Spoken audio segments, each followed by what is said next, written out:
লামডিঙত উপস্থিত হয় ৰাজ্যৰ শিক্ষামন্ত্ৰী ডক্টৰ ৰণোজ পেগু।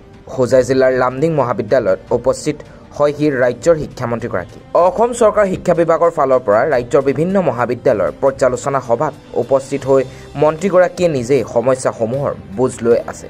সেই অনুসৰিয়ে আজি লামডিং মহাবিদ্যালয়ৰ প্ৰেক্ষাগৃহত মহাবিদ্যালয়ৰ সকলো অধ্যাপক অধ্যাপিকা ছাত্ৰ ছাত্ৰী তথা লামডিং সমষ্টিৰ বিধায়কৰ উপস্থিতিত মহাবিদ্যালয়খনৰ এক পৰ্যালোচনা সভাত অংশ লয় অসম চৰকাৰৰ শিক্ষামন্ত্ৰী ডক্টৰ ৰণোজ পেগুৱে।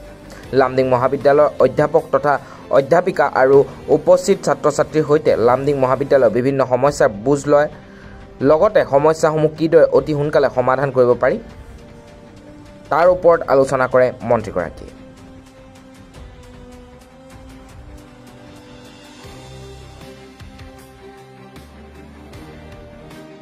শিক্ষামন্ত্ৰী হিচাপে অসমৰ প্ৰায়বিলাক মহাবিদ্যালয়ত নিজে এপাক এপাক গৈ মহাবিদ্যালয়ৰ পৰিস্থিতি অভাৱ অভিযোগ সকলোবিলাক চোৱাৰ এটা নিয়ম কৰি লৈছোঁ আৰু সেইমতে আজি মই হোজাই জিলাৰ এখন ঐতিহ্যমণ্ডিত বিদ্যালয় পুৰণি মহাবিদ্যালয় লামডিং মহাবিদ্যালয়ত আহি উপস্থিত হওঁ আৰু মহাবিদ্যালয়খনৰ শিক্ষক শিক্ষয়িত্ৰী কৰ্মচাৰী ছাত্ৰ ছাত্ৰীসকলৰ লগত মুকলিভাৱে মত বিনিময় কৰোঁ আৰু ইয়াত মই মহাবিদ্যালয়খনৰ নাটনি সম্পৰ্কে সমস্যা সম্পৰ্কে বহুখিনি কথা মই জানিবলৈ পাৰোঁ। লগতে যিহেতু ৰাষ্ট্ৰীয় শিক্ষানীতি 2020 আমি প্ৰৱৰ্তন কৰি আছোঁ, ৰাষ্ট্ৰীয় শিক্ষানীতি সম্পৰ্কেও বহুখিনি কথা তেওঁলোকৰ লগত মত বিনিময় কৰোঁ। NEP গোটেই ভাৰতবৰ্ষতে তাক প্ৰৱৰ্তন কৰাটোৰ মানে ইয়াত যথেষ্ট চেলেঞ্জ আছে। 2035 চনলৈকে বিভিন্ন মাইলষ্টোনছ দিয়া আছে, কিন্তু সুখৰ খবৰ যে আমি অসম ভাৰতবৰ্ষৰ ভিতৰতে NEP ইমপ্লিমেণ্টেশ্যনৰ ক্ষেত্ৰত এখন আগৰণুৱা ৰাজ্য।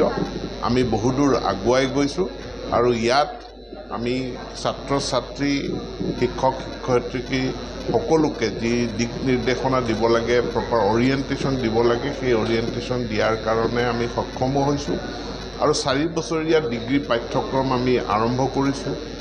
4 বছৰীয়া ইণ্টিগ্ৰেটেড টিচাৰ এডুকেশ্যন প্ৰগ্ৰেমো আমাৰ বহুকেইখন মহাবিদ্যালয়ত ইতিমধ্যে আৰম্ভ হৈ গৈছে। আজি মই লামডিং মহাবিদ্যালয়কো আহ্বান জনাইছোঁ যে ইয়াতো 4 বছৰীয়া ইণ্টিগ্ৰেটেড টিচাৰ এডুকেশ্যন প্ৰগ্ৰেম আৰম্ভ কৰাৰ কাৰণে ব্যৱস্থা গ্ৰহণ কৰিব। চৰকাৰে সকলো সহায় সহযোগিতা আগবঢ়াব। ये असम में हम लोगों ने एक बहुत बड़ा कदम उठाया है और टाटा टेक्नोलॉजीज़ का साथ एक MOU करके 1800 करोड़ इन्वेस्टमेंट करके हम लोग हमारा जितना ITI है 43 ITI है, 43 ITI प्लस 34 पॉलीटेक्निक है। हर इंस्टीट्यूट में इंडस्ट्री 4O का तहत जो नए मशीनरीज होते हैं, टेक्नोलॉजीज़ है, उसको बच्चों को सिखाने का व्यवस्था हो गया है। And in some of the ITIs it has already started, in others we are starting it very soon. Sir, privatization নহয়, আমি অসম য'ত পাব্লিক এডুকেশ্যন বা চৰকাৰী শিক্ষা ব্যৱস্থা আটাইতকৈ শক্তিশালী।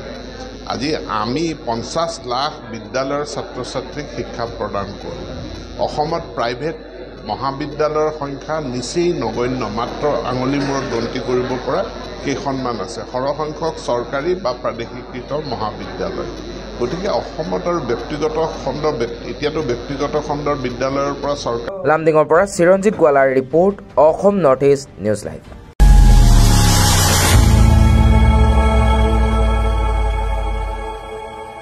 খবৰৰ আঁৰৰ খবৰ, ব্ৰেকিঙৰ হুলস্থুলৰ মাজত ৰৈ যোৱা সমাজৰ নেতিবাচক বহু খবৰ, ৰাজনীতিৰ পৰা সমাজনীতিলৈ, খেল জগতৰ পৰা কৃষি খণ্ডলৈ, ছবি জগতৰ পৰা সাহিত্য চৰ্চালৈ, বৰাক ব্ৰহ্মপুত্ৰৰ লগতে উত্তৰ পূবৰ সাতভনীক সামৰি অসমৰ সংবাদ জগতত নতুন সংযোজন Assam North East News live 24/7।